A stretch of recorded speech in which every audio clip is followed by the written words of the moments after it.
Pam, who after suffering an injury that wouldn't heal, was led on a journey to seek out alternative, holistic, and natural medicine.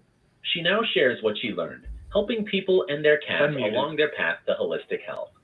Pam has taken courses in holistic health for animals, muscle testing, and animal communication. Please welcome Pam. Back to News for the Soul.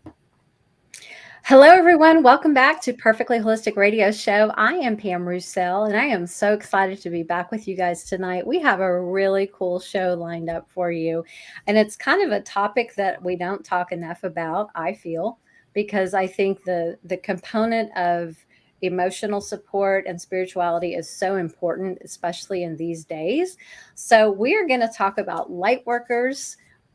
What is a light worker? How do you be a light worker? What is the role of a light worker, and what we're doing collectively? But specifically, I want to feature these two amazing ladies. Let me introduce them real quick tonight. So Kate Caruso Sharp and Deanna Sang. I said that right? Sang. Yeah. Okay, yay. Yes. So I want to introduce you guys. So thank you so much for joining us. How are you tonight? How's your week or your Monday? Great. Thank you for having us. We're Yeah. excited to be here. Yeah. Great. This is an exciting topic and really excited to dive right in. Yeah. Well, Kate, let's start with you. Tell people just a little bit about you, what your role is here at Perfectly Holistic, and then we'll dive into other stuff later. But give people like a brief background of who you are, what you do. Sure.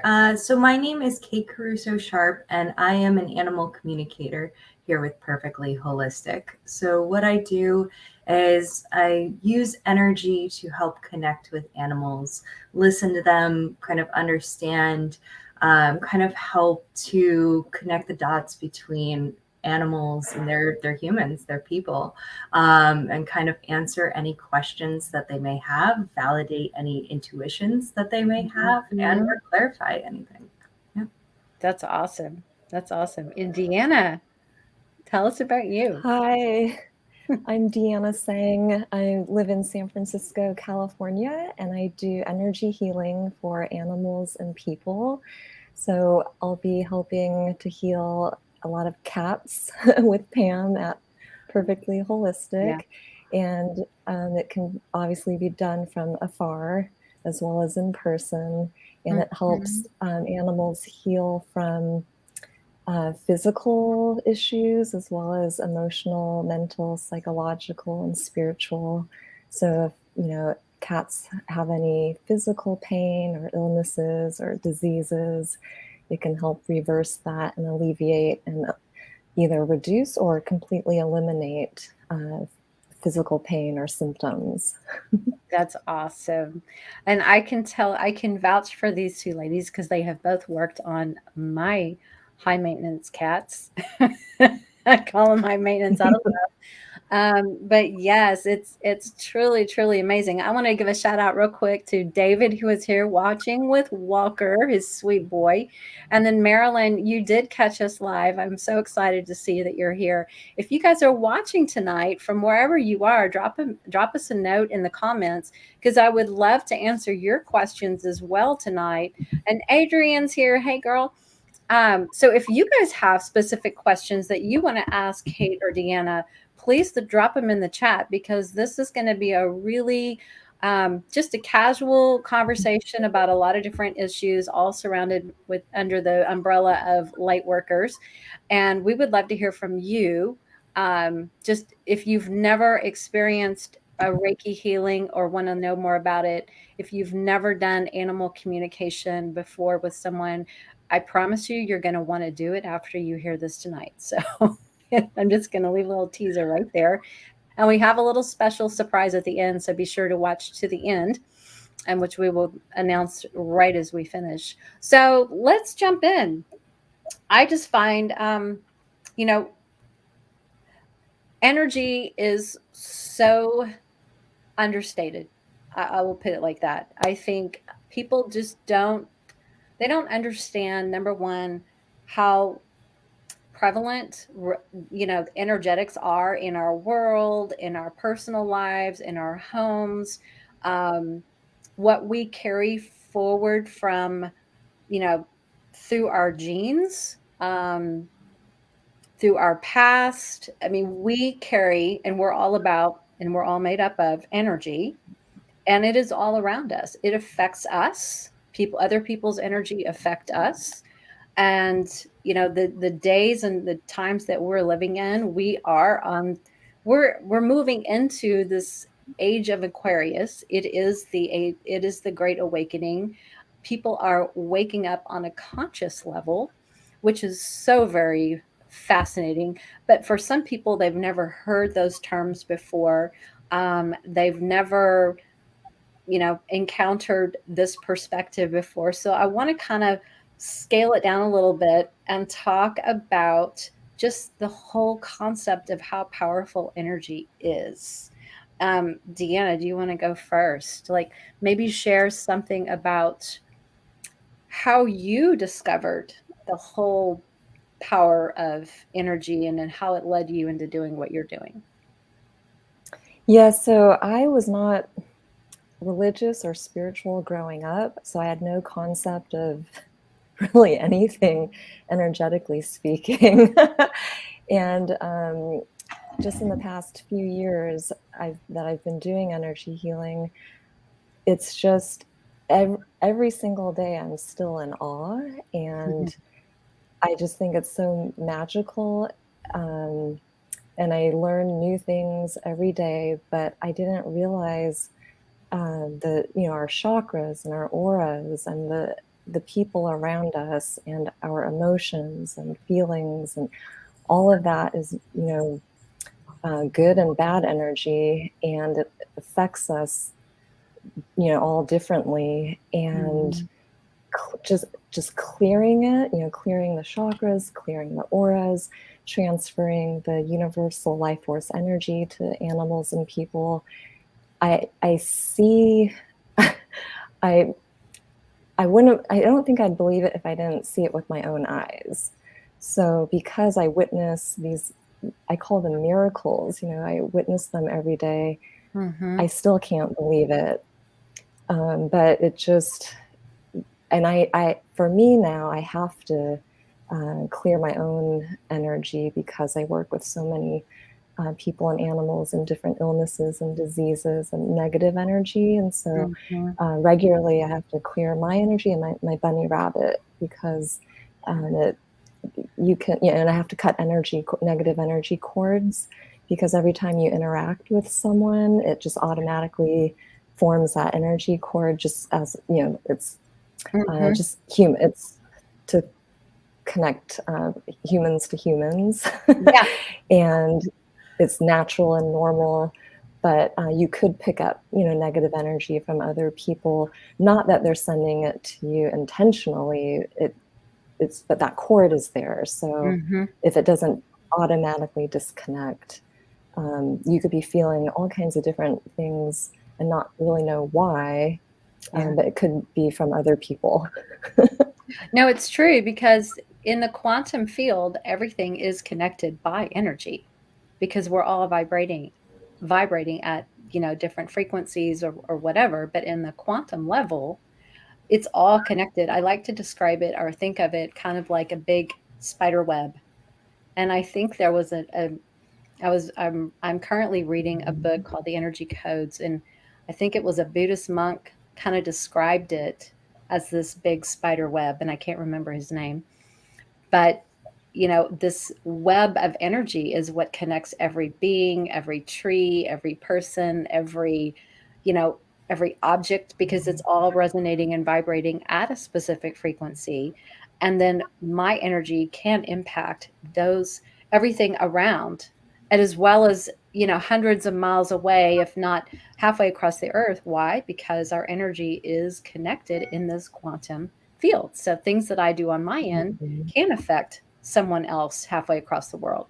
So it's very, very fascinating when you start to dive into, the nitty gritty of the quantum realm, and that energy field, the void, as Dr. Joseph Dispenza calls it. It's fascinating. And I know you and I love Dr. Joe. Hi, Dr. Joe, wherever you are. Yes, we love you, Dr. Joe Dispenza. But he's funny.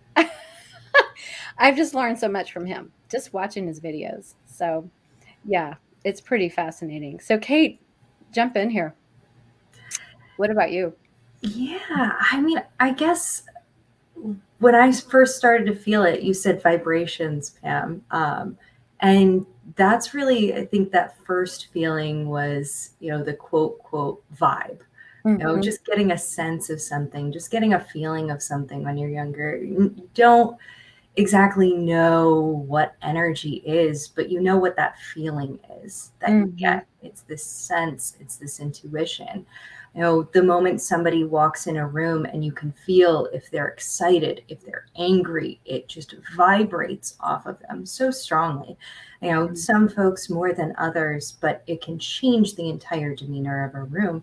And it comes from people, it comes from pets, it comes from nature. I think when I was growing up, the vibes around nature, being able to get outside and have those restorative moments, were huge.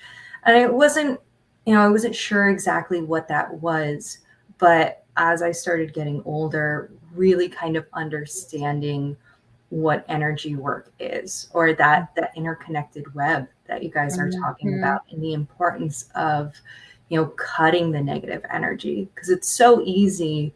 I think when you're in this work, you want to help and you want to let things in and you want to connect with folks, but that energy really impacts you so strong. You can feel it from anybody around you, and it can stay and it can carry over with you.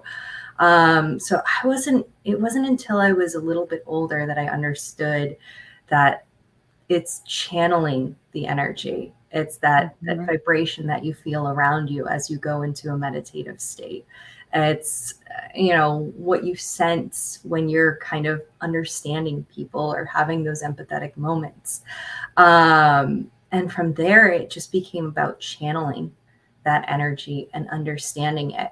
You know, Animals have such strong energy to them, Mhm. and you can feel it. It comes across in their emotions, it comes across in the way that you connect with them. Um, you know when going into a meditative state, one of the things that I truly love, and that I learned from my mentor Danielle Tremblay, was connecting to Mother Earth and feeling your energy and feeling that kind of dig down into the core of Mhm. Mother Earth, and then coming out almost like a tree. You're connecting like that spider web, like that tree, the branches kind of Mhm. going out and reaching and connecting, and you can just feel it immediately. Um, so yeah, it's important when you're connecting with them that you're connecting, not just with them, with their energy, with their soul, who they are, who their spirit is. And that's Mhm. why it's possible to do this type of work from long distances, as well as you don't have to be face to face. Your energy isn't just static in this one place. It's so much more expansive than the physical vessel that our bodies, that our pets' bodies are in. So No, it's true, and I love how you describe that. One of the things that we can leave people with is just how important it is, maybe on a daily basis for some, just to do a grounding meditation. At the end of their day, or maybe in the morning when they start their day, if they feel like they're going to have one of those days where they're going to be stressed and they're just going to be under a lot of pressure or a lot of responsibilities, or at the end of the day when you're done with all of that, just to spend time, whether it's outside in nature or just sitting quietly, and just do a real solid grounding meditation and like bring your energy back down, to calm your nervous system, to clear your thoughts, to cut those cords like you were describing, and just let go of all of that static and all of that heaviness that can be very repressive, because it can impact us in ways we're not even aware of. And it can certainly impact our pets because they are so super sensitive. And I know you guys know this because you deal with them every day, but they're so super sensitive. Just a shift in our energy affects their energy. And they pick up everything in their environment, whether they're aware of it or not. But it can show up in emotional stuff, it can show up in behavior, it can show up manifesting as physical symptoms. So do you guys want to talk about that a little bit? Yeah, I noticed that a lot of my clients who are animals, they it turns out I feel like that they pick up a lot of, well, obviously they pick up the energy of the people who are around them and their pet parents, but recently I feel like it's more obvious because I have a lot of actual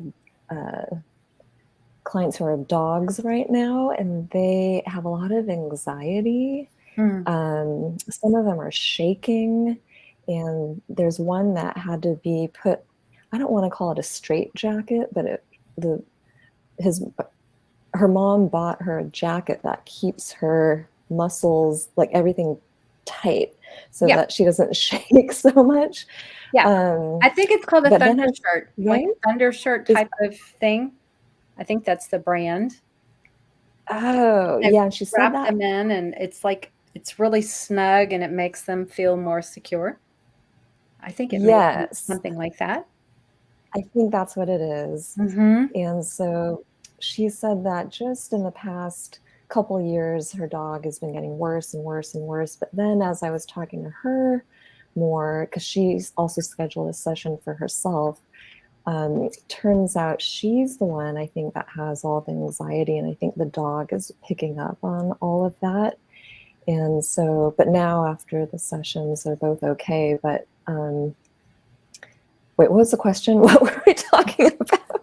How sensitive animals are to picking up our energy. Yes.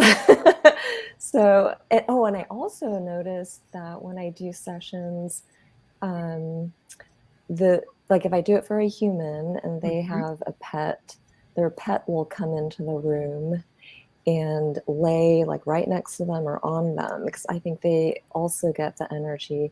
And then the other way around, if you have a pet and I'm doing energy healing for the pet, the human should also maybe get some of the residual Reiki energy as well. But, absolutely. So we're all sharing, the same energy in the same space and beyond. Okay, do you have anything to add? Yeah. I mean, first note, Deanna, I'm definitely going to be in touch with you because my dog is the epitome of, in the last couple of years, we've seen how, everything going on in the world, the anxiety comes in there.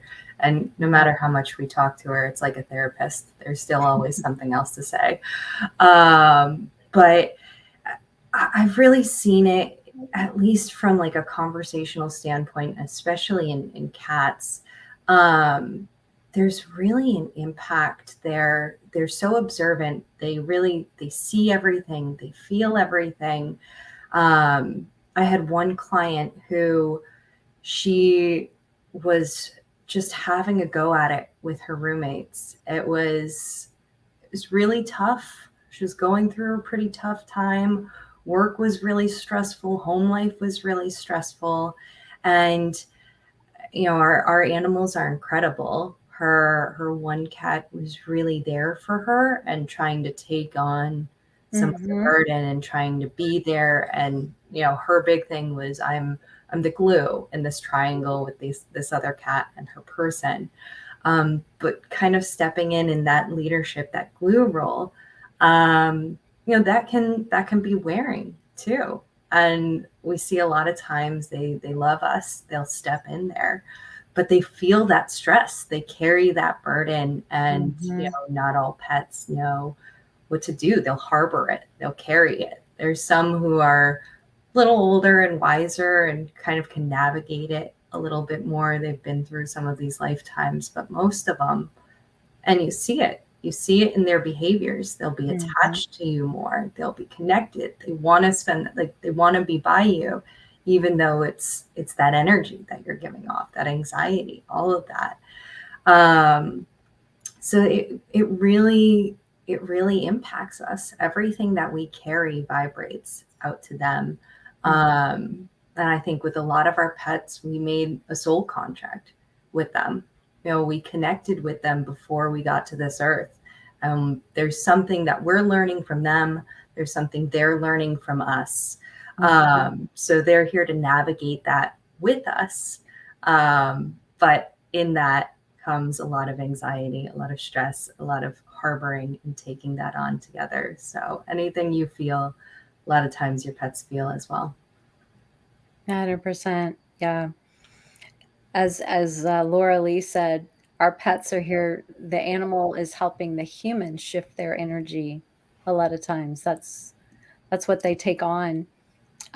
David has a question. He says, as an animal Reiki practitioner and still refining my animal communication skills, I have recently become acquainted with earthing and now have 2 grounding mats. He wants to know if you guys have any experience with that, and how do you incorporate it into your light work? I don't have a grounding mat. No. Do you, Kate? No, I don't have one, but I'm interested to learn a little bit more about them. I think that's the exciting thing about this practice, especially in light work, is there's always new tools, new tips, new things like that. So be interested to learn more about it. Yeah, it's pretty cool. When you go outside, for those of you who are not familiar with earthing or grounding outside, it's the Earth's electrons are exchanged through our body to help balance things out. And so that they've come up with these, they call them earthing mats or grounding mats, and it has that same electron transfer process when you lay on them or sit on them, just like if you were outside, which is pretty cool. So if you don't have a grounding mat or something like that, just go outside, take your shoes off, stand in the grass or sit in the grass and just connect to the earth. You know, it's pretty cool how it can just calm the nervous system and just rebalance the body emotionally, physically, spiritually. It's pretty cool. And I want to talk about, what's it made out of? I don't know. I don't know, because I don't have one myself, but I know that that's how they work in essence. Yeah, it's pretty cool. And when we use the term light workers, you know, light workers are basically souls that made contracts to come here that we may not even be aware of in our conscious mind, but in our subconscious mind on that level, we came here to be healers. We came here to be helping humanity, help animals raise their vibration, raise their consciousness, which is awareness of, you know, who they are on a spiritual level, who they are inside, and help find their purpose, help them grow spiritually. Ladies, do y'all have anything to add to that definition? I feel like that might be insufficient, but that's kind of what comes to mind. I think it's all working in light and love. You know, what needs to come through. We are, you know, kind of that medium, that channel in between, whether it's healing, whether it's a message, whatever it may be, is being that conduit to be able to pass that along, you know, to who needs it and to who's open to receiving that as well. Because, you know, you don't want to just go around shooting out energy here, connecting wherever. It is, you know, respectful in the practice to only open up to those who are accepting of it. But, you know, we're here as that go-between. So. Right. And I know, Deanna, you have experience with that in like the negative. Like you've mentioned to me, like you don't tell people all the time what you do, because people are like, oh, she's weird, you know. Some people don't get it, some people aren't ready, you know. But you have a funny story. Right. Yeah, just sometimes, you know, obviously people are coming to me for energy healing, but sometimes when I'm talking to them on the phone, you know, to gather information and explain the process and answer questions, the conversation goes a little bit further, and sometimes I'll go down different rabbit holes. And I was talking about light workers with one potential client, and at the end of our call, and she seemed to agree or to, you know, understand what I was talking about, but at the end of the call, she asked if I was part of a cult. And I'm like, oh my gosh. I'm like, no. So she isn't quite ready yet, and she did not book a session with me. but so I tend not to bring topics up anymore unless they ask me. Yeah. Or unless I feel like they're ready, right? Right. I think you're planting seeds, you know. I think in a lot of cases we just plant little seeds, and we may not be the one to come along and water or to bring it to fruition, but you're planting seeds for that particular person so that at some point in the future, when they're ready and they're meant to wake up and have an understanding or be open, you know, they're going to remember that and go, oh, I remember somebody told me about that a long time ago. That's what it was. And I understand now. You know, it's just, it just wasn't the right timing. Because I think at some point, everybody will ultimately wake up and go and understand. I think there will be a universal understanding, but not everybody is meant to wake up and have that conscious awareness at the same time. I think we all have to go through certain things. I think we have to go through different trials to kind of go through a process. Like Kate was saying, our soul contract that we came here with, we knew back then what we were signing up for. We knew what we had to come learn, but we chose to come here and do that. And you know, it's hard for people to grasp that concept sometimes, but on a subconscious level, we know why we're here. It's just, it's fun. It's getting those, it's going deep enough to figure out what that answer is, you know, because you do know why you came here, but we don't consciously always know why we're here, you know, until you figure it out. And you're like, that's why I'm supposed to be here and serving and, you know, helping humanity, helping pets, you know, that sort of thing. Right. Yes. I think it's about like following your heart and like what lights you up inside. And a lot of people don't know what their purpose in life is, but I think when you just, you know, do what you love, think back to maybe childhood about what you love and what you gravitated towards or what you could do for hours and hours and not get bored of it. A lot, you know, we tend to move away from that type of stuff as we get older and learn more in society.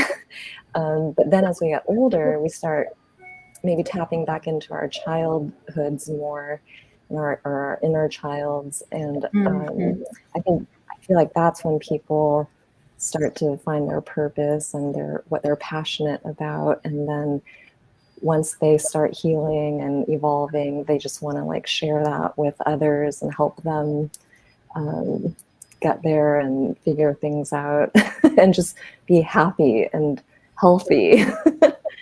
Right. No, it makes a lot of sense. And in your experience, the two of you, did you find that you discovered your calling, your passion, as a light worker in the role that you're doing? Did you find that through some type of challenge or hardship or trial by fire, so to speak? Because that's how it found me. And that's how, I mean, that's, you know, we tend to learn from mistakes and from experiences that we go through to help us grow, right? So did you guys have any kind of experience like that to wake up and go, oh, that's what I'm supposed to be doing, you know?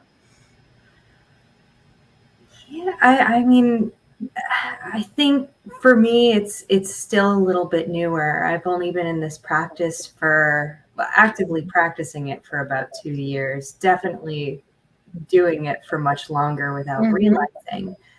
But it really started at the beginning of the pandemic. You know, we're all stuck inside and isolated a bit more. And, you know, for me, it was going through this whole question of where do we go next? You know, I've always worked in communications and I've loved communications, but I remember being younger and wanting to work with pets so much. I wanted to be a veterinarian, took summer courses at Tufts, all of these different things. But, you know, the science side of it was tough. It was communications or science. I liked both, but where do you go with that? And it was really a question of, you know, I don't know where I'm going next. And then I came across this. You know, I had an opportunity to take some classes, to get a mentor, to practice it. And it was so natural, and it's that purpose. It was like that discovery of this is something that just fills you up and lights you up and gives you something to look forward to when we were stuck in our houses or, you know, really, really isolated. I live right outside of New York City, so we were completely shut down. And it was, you know, something to look forward to sit and talk with my dog, to talk with other people's animals, to get those perspectives. It was, you know, really refreshing and kind of brought that energy back and excitement back into it. And you know, finding that purpose, it's not just, you know, we're excited, we really like this, then it's working at it every single day. It's meditating every single day and taking the time to improve and get better from there. So it really kind of feeds off of that. But it all started with, you know, what's next? Where do we go from here? And that challenging question of, you know, what life path are we on and where do we go? Yeah. What about you, Deanna? So like you, I hit like this really bad point in my life. Well, actually, I don't know if that was, maybe it wasn't that bad for you. I don't know. But my work was not good at one point, and that affected my knees. So even though I was a runner for 27 years and I didn't have cartilage anymore, and that's why I couldn't stand up or walk, I think the root issue was actually issues with authority figures at this one company that I worked at. And they derailed my self-confidence and my self-esteem, even though I was doing really well. But the minute I stood up from my desk one day and I couldn't stand because there was so much pain in my knees, that changed my entire life. So now I'm a completely different person. I'm like the exact opposite of who I used to be, like in almost every single way. So I feel like I'm living two lives, you know, in one lifetime. But that's when all these weird things started happening too. I thought they were ghosts, you know, like around my apartment, but I wasn't scared. So I knew they weren't ghosts because I was scared of ghosts, but just things that, you know, couldn't be explained. And someone mentioned spirit guides to me. And I'm like, I had never heard of spirit guides in my life. So I Googled it and then I took a class and I learned that all of us have like a whole team, you know, of spirit guides helping us and trying to send us messages and guide us. And I had no idea. And so from there, it just kept going. Like I started doing walking meditations on the way home from work. And I hated meditating because I didn't feel more relaxed or calm after. Like I just felt the same.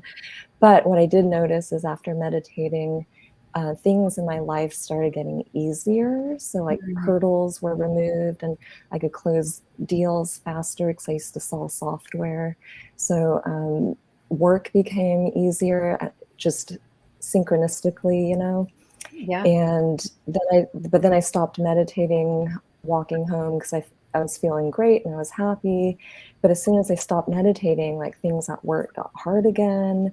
So then I started meditating again, then they got good. And so I'm like, that can't be a coincidence. So now I meditate just because it's kind of part of I feel like it helps me manifest good things in my life, but I don't feel any more calm after. I feel totally the same. But what's calming and relaxing is my life is just smoother and easier. And so Right. that makes, right? It's probably But yes. more about the mental calm, not necessarily that you feel a physical calm, right? It's more of just that tapping into that right brain, that subconscious, energy field, that quantum field, and just kind of, like you said, you can kind of manifest because we've learned how to tap into that field and produce things, for a Like lack Dr. of a better Joe. word. Exactly. Yeah. Yes. Yeah. But what made me do Reiki was I became vegan and I wanted to help animals around the world. And then Reiki just happened to cross my path. Someone mentioned it, and then I saw an ad, on my laptop, and I'm like, oh. And so when I quit my last job, I was just going to take a little time off to do things I never had time for. And so I'm like, oh, I have time to look into that Reiki thing. And then I volunteered at animal sanctuaries, and I noticed it was helping the animals, but I wanted like verbal confirmation in English. And so I started doing it for people, and they confirmed that it was working and that it wasn't a coincidence. And so I never went back to software sales. I just, even though I was afraid, I never wanted my own business or my own practice in anything because I thought that was scary. And I knew nothing about it. And no one in my family and none of my friends had their own business or anything. So to me, that was very daunting and scary. But I'm like, I have to do it. I felt like I didn't have a choice, but not in a bad way. I'm like, whatever I have to do, I'm just going to do it. It's like a compelling, there's something compelling. Yes. And it's not that you don't want to do it. It's like that you want to do it, but you feel just so compelled. Yeah. This is what I'm meant to be doing, right? Yes. And so yes. And everything I feel like my spirit guides just spoon fed everything to me because I didn't know about, business registration stuff and a license or a fictitious business name and, getting insurance and all that stuff, my website and business cards. But I don't know, step by step. Right?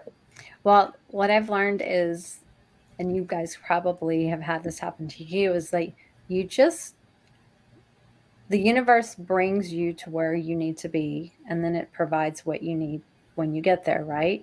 We just have to kind of trust that intuition. We have to go with our gut. We have to go with what we feel compelled we're called to be doing. And then you just step into it with like this faith, if you will, Yes. hey, I don't know all the answers yet, but here we go, and then things just kind of fall into your lap. You get signs, you have your guides, you get confirmations along the way. And it's fascinating. I don't know about you guys, but when you start to recognize the signs, like the spirit guides, the animal totems, things like that you start to recognize, and you go look up their meaning and there's a message and you're like, oh my God, that was so spot on. Thank you. You know what I mean? I needed to hear that today, or whatever it is. It's like, it's fascinating. They really help. It's so I work with a few of my spirit guides, and one of whom is so funny, but also so great sense of humor, as I think the way that we put it, very sharp. So always there to help. You know, I think and they have different vibes, right? There's one that I've had that's a little bit darker, you know, that really is going through some of those energy shifts when we shift into these different vibrations and different levels as we work as light workers, as we build our skills, as we hit these new levels and kind of open up these channels a little bit more. So there's ones like that. And then the other ones who are a little bit lighter to kind of help balance it out.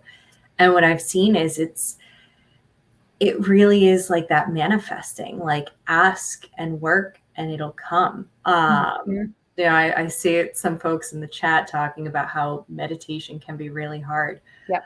My spirit guide has made a comment to me about that many a time. And it's like, just take a minute, just do this, just like a thing in the day, because I know it can be super hard, but it really is kind of putting in that energy and listening to them when they're providing you with guidance.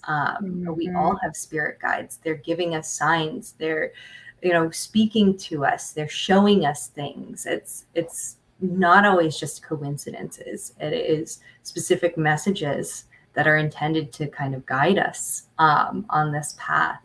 And as you listen to that, as you open up to it more and more, it's like those doors open and things just start going in certain ways and guiding you in that right direction. And it feels really good. You know, you're on that right path just from that feeling. So listening is the big thing. Something that I recommend too is talking out loud to them and asking them for help, because their entire job, literally it's their job to help us. That's all. It's almost like they're being graded on our success and helping us along. I love that. And they can't intervene because we have free will, right? So if we don't ask for something, they can't just do something without our permission. So if you ask them out, I find saying it out loud is more effective. A lot of people just think, you know, talk telepathically, but for some reason I feel like, you know, talking out loud is better, and I see results quicker. And I always just say, you know, spirit guides, guardian angels of the highest power who serve God and my higher self, can you please help blah, blah, blah. And you just make it really easy for them to know what to help you with. And I have a good example. This is frivolous and kind of stupid, but I gained a lot of weight. I stopped walking and exercising for like 6 months. I just got really lazy. And then I got back into it. I started putting effort into it, and I would make time to walk, you know, maybe for like 30 minutes to an hour a day. And the only reason I was trying to lose weight is because I didn't want to buy a whole new wardrobe. You know, I didn't want to pay for it's a good reason. clothes. So I was like, can you, so I probably was, you know, I got back into walking for probably a few weeks, right? And I didn't see any changes. And my clothes were still really tight and uncomfortable. And so I'm like, oh, I didn't ask them for help. So I said it out loud. I'm like, can you please help me shrink my thighs and my waist when I walk? You know, I'm putting effort into it and making time to be healthy and to move and get fresh air and whatever. And I'm not even kidding you. So the next day I went for a walk, and then right after that walk, I swear my jeans fit better. And I was like, oh my God. And so I'm like, I think they actually helped. But so you can test it out, but definitely ask and you shall receive. And I think one of the things that you pointed out is you were very specific on what you needed help with, you know? So being specific when we're asking for our guides to help us, it's like name, like specifically what kind of help you need and how you need it. I think the more specific we are, then we can really be tangible in noticing those answers. You know what I mean? Like if I have a really hard case that I'm working, that's just one of those pets that just feels like, oh, I don't think we're ever going to get to find this what is actually going on, and you peel layers and layers and layers, I'll come in and the first thing I'll do is go, okay, you guys are going to have to help me. Give me some, help me help this particular cat. You know, I just feel, I feel stuck. What am I missing? Show me some direction. And it's fascinating how all of a sudden something you hadn't thought of before will kind of download. You're like, oh, I need to look at that. You know, it's fascinating. It really is.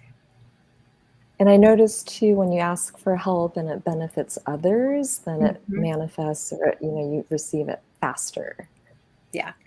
And practicing gratitude. I think gratitude is a key component of, you know, being a light worker. And even if you're not, you know, it's just having that attitude, that complete, it's almost a humility. It's just an understand. It's a respect. It's an appreciation. No matter what your circumstances might be, no matter how terrible your day might have been, if you can sit at the end of the day and just think about 3 things, or even one thing that you can find gratitude for, it's amazing how many things you can start listing off. You know, when you just start, okay, I'm grateful for that. That happened today. 30 minutes later, you're still sitting there listing all the things you're grateful for. You talk about an energizing feeling that you get inside by the time that session is over, honey, it's unbelievable. It's like your whole heart space is just, it's like your heart chakra has just exploded in the room. And it's an unbelievable sense of energy. I can't overstate that enough. There's another thing with gratitude I want to share with people. Like if anything makes you angry or frustrated, or you know, you're really mad about something, if you can catch yourself in that heat of the moment and immediately think of something that you're grateful for related to whatever it is that's making you angry, it'll stuff will shift and change. Like I don't like, just as an example, I don't like a lot of loud noises. So if I hear anything, you know, if my neighbors are hammering something or throwing a party or something that kind of, you know, bothers me. But as soon as I start saying out loud, I'm grateful I have a roof over my head, I'm grateful I have thick walls, because other places in San Francisco have thin walls, it could be worse. I'm grateful my neighbors are usually more quiet, you know, most of the time. I'm grateful, you know, that I can hear, period, because someone who's deaf would love to hear the party that they're throwing and the sawing and the hammering or whatever.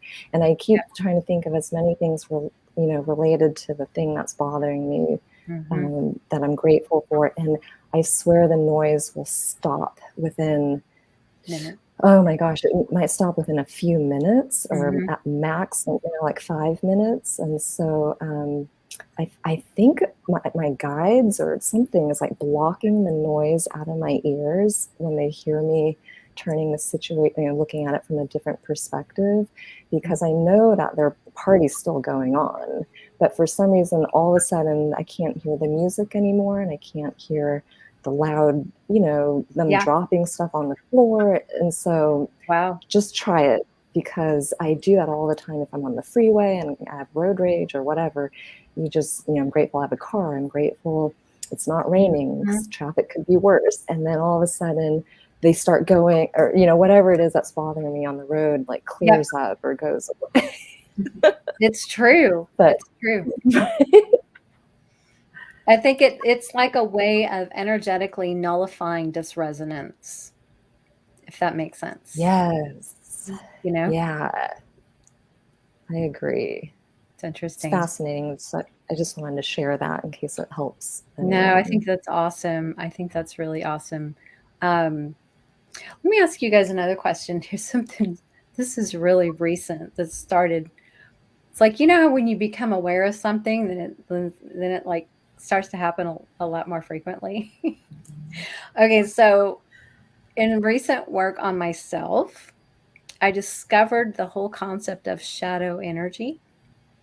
Have y'all ever heard of shadow energy before? A little bit, not as in depth, I'm sure, but Yeah, okay, so it can be like your own, it's your own energy, but it's like, for lack of a better word, I'll call it baggage energy. oh, And it like may not be shadow work. old. Yes, it's a Yeah. shadow energy. It is like something that you are manifesting without realizing it.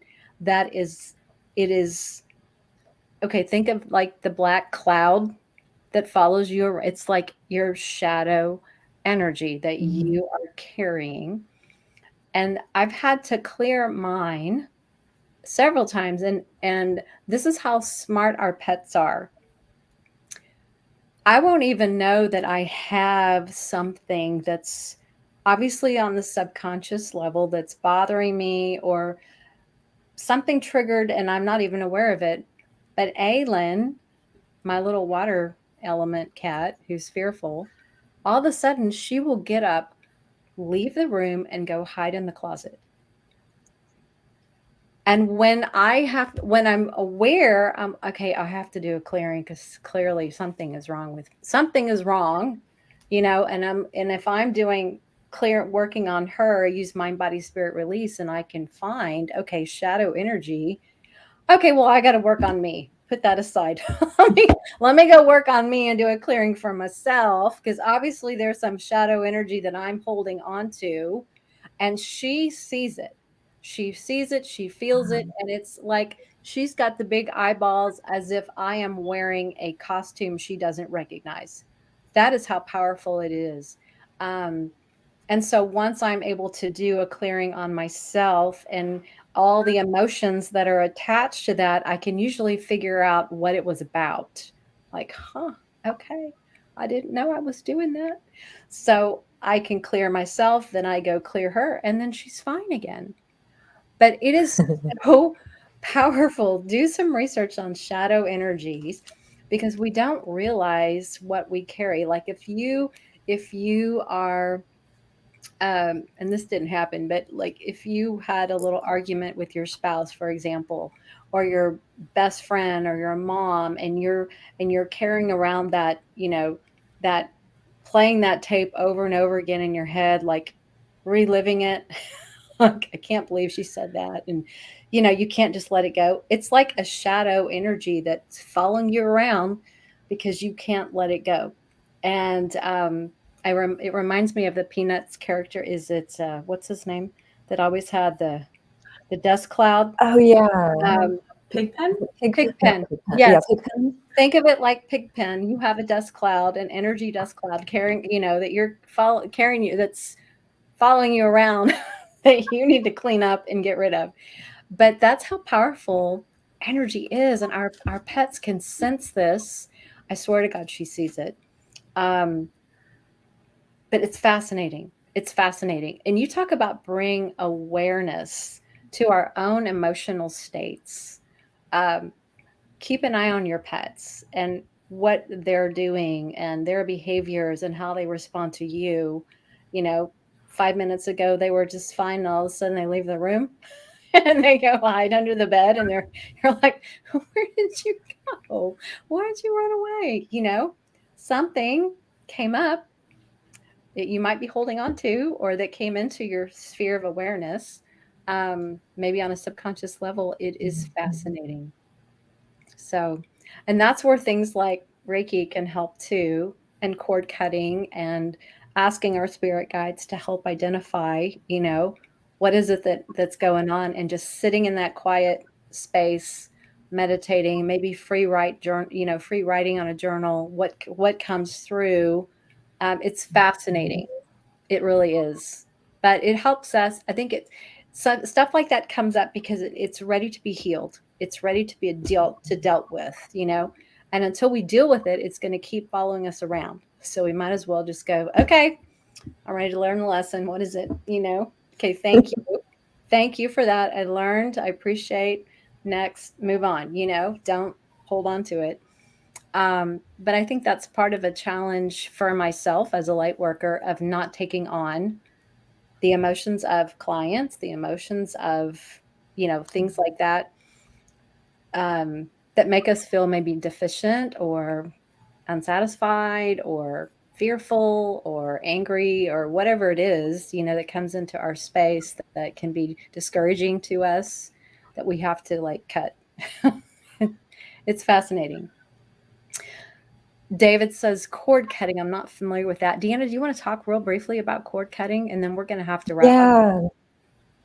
Yeah. So cord cutting, I use a crystal, but you can, you can use like selenite or clear quartz, or sometimes just your hand. Mm-hmm. But you can feel, like, if you scan, usually I hover my hands over the chakras, and you can feel energy if there's like a cord there. And then what you want to do is like pull it out and cut it with like clear quartz or maybe selenite, or if you imagine your hand, maybe like a knife or a dagger. And I like to use salt water. So I'll get a bowl of salt water, and throw you yank out the cord, throw it into the salt water. So basically cut it and then yank out the root and throw that into the salt water. That you can do that, and you might have to do that multiple times. So if you keep feeling it, just keep doing it until you don't feel it anymore. Yep. That's what I do. Mm-hmm. Yeah. I cannot. Do you do it differently? I just make statements and physically like cut. At the end of the day, cut. Yeah. It's all about your intention, but I love adding the crystals and stuff.